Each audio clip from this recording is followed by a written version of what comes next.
Howdy folks, Doc here with Last Best Tool. And today I thought I'd take you through the process I used to create a survival kit, a small one. I decided I'd start out with a given container and then build it up from there. Sometimes I'll grab the materials and then find a container that works. I've got little tiny ones here. I mean, this has, about everything you'd need, just not in large quantities. Step up a little, got stuff like this. Basically got cordage, ways to start a fire, water treatment, navigation, cordage.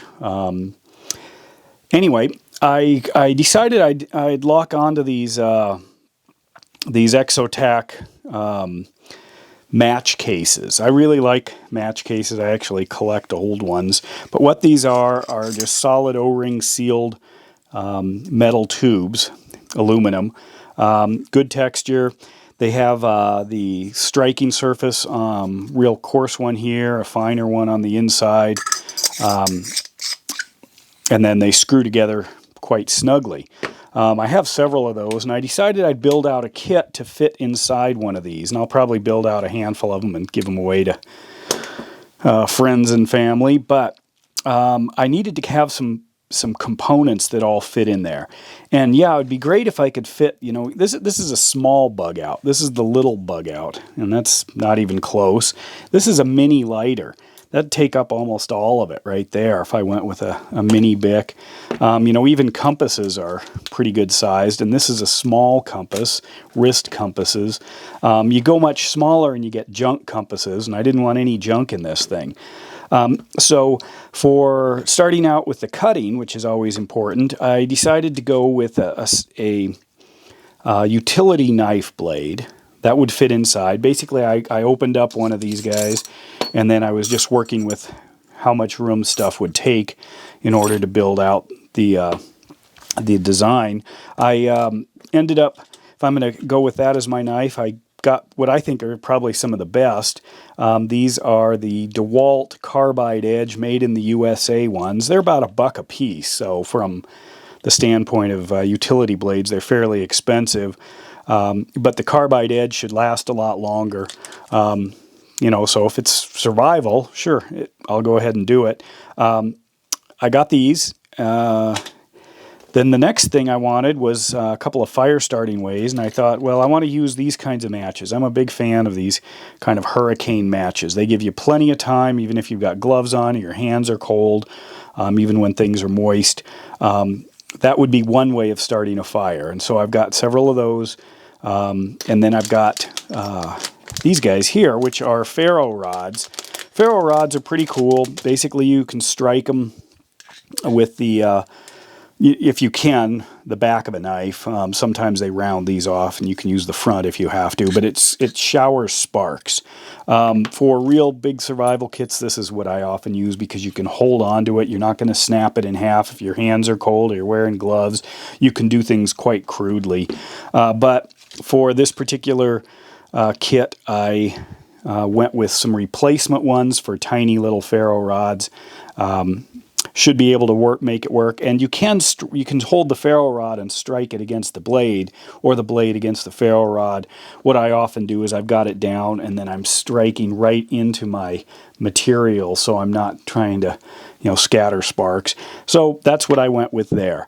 For cordage, I got Kevlar cord. This is cord that you can get in multiple lengths. I think I buy it in about 100-foot 100-foot loops. This is what 20 feet looks like. I started out with 20 feet. I just thought it took up too much space for what it's for, so I cut down to 10 feet in my final design. Kevlar, this is about 200 pounds strength. It's not cheap stuff, this Kevlar cord, but it also doesn't burn. And this particular cord came in dark colors. This was the lightest I could get. I tend to like to get brighter colors so you can find them or easily see them. So I got Kevlar cord, 10 feet of it is now in there. As far as water, I went with the Portable Aqua pills. These are a standard for backpacking, about a 30-minute wait. You use 2 pills per quart or per liter. It's not an exact science. So I put those in in a small Ziploc bag, as you'll see. That was my water treatment. A Tinder tab, that's to help start the fire with the Ferrorrod, or the matches. You can break these up into a little bird's nest to catch the sparks, and it helps. For navigation, I wanted to use a quality compass. This is a Suunto. This particular compass is a very small compass, but a very good compass. Unfortunately, as you can see, it doesn't fit. Well, this doesn't fit. What you can do with these, it's actually in a case that allows you to strap it to a watch or backpack or something. But I can go in here and I can pry the lid off of it, just like that, and then pop out the actual high quality compass. Drop the part down here. So now I've got the important part in a teeny weeny little container that easily fits. This isn't the back of the knife handle Rambo type compasses. This is a Finnish made high quality compass. It glows in the dark. Excellent design. But I had to, and they sell for between 15 and 20 bucks for a little tiny compass. But I have to break it out of the container. So I got that. Anyway, and then I started trying to fit it all in, started playing around with it, figuring out how many matches I could get. I ended up breaking some matches, and this is what I ended up with. So now let's take a look at my survival kit. Little small innocuous thing. I can put cord on it if I want, or clip a little carabiner or something to it, but that's it right there. Watertight, smash proof. So here it is. Okay, up in the top, here's my compass. And as you can see, I've got my little Tinder tab right there. So you can see I've got a $20 bill. It could be bigger, smaller, whatever. As I slide this out, you're going to see some of the components. So here is the 10 feet of cord. Here are the water treatment pellets, and I just wrote with a pencil on a piece of Write in the Rain paper that basically it's 2 per liter, 30-minute wait. So that's there, and even if they're crushed, you can still use them. They're still chemically sound. Here is the blade, and I put some of the blue tape over it. I can just cut right through that if I need to, but it also will protect me because I might be trying to strike the the Ferrorrod with this end to get things going, because I'm holding on to the bigger piece. And then here is an Olight. This is the i3E EOS. This is a single AAA 90 lumen, all or nothing light, and it uses a single AAA battery. I'm going to replace this with an Energizer lithium cell, so I don't have to worry about corrosion, and it'll handle cold weather and everything else over time. Then what do I have? Here's my fire kit, 3 matches, and my Ferrorrod striker. Here's my $20 bill, and then I have a container here. Not much of one, but I could use this for a few things.